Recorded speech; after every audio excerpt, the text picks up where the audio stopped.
тетиги аллергиямды карматкан адам. Ушул сыяктуу биз башка бирөөлөрдү аллергиямды карматкан адам тети менен отургузбачы деп ушинтип бир кыжаалат болгон адамдар бар баарыбызда. Эмне үчүн? Муну психологияда триггери деп коет да. Болбосо тийишүү кыргызчасы. Сизди триггер кылып атат. Мисалы, аябай өзүн ухаживать этип, өзүн сүйгөн, өзүн сонун аялдар көрүп, жок тоңгон ушуну тигиндей мындай деп жактырбасаң, сизде ошол жок нерсе.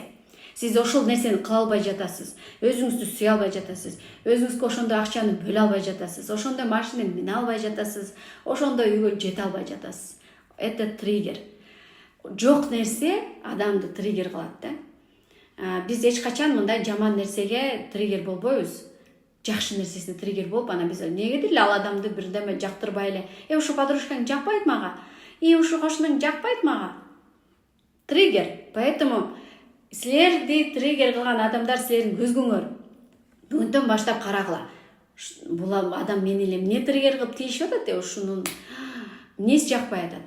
Жакшы жашоосу жакпай атабы. Экинчи жолу күйөөгө тийген жакпай атабы. Же болбосо туруп эле сонун байып кеткен жакпай атабы. Анда ошол нерсени сиз өзүңүзгө кабыл албай жатасыз. Ошонун баарын кабыл алып, триггер адамдар бизди сонун нерселерге үйрөтөт. Что меня триггерит? Почему триггерит? Деп ошол триггер сизге көп нерсени үйрөтөт. Ошон үчүн триггерлерди карап баштаңыздар, тегерек четте силердин ичиңизден эмнеге мындай боло берет деген бул триггер. Ошол триггерлер менен иштеген сонун трансформация алып келет.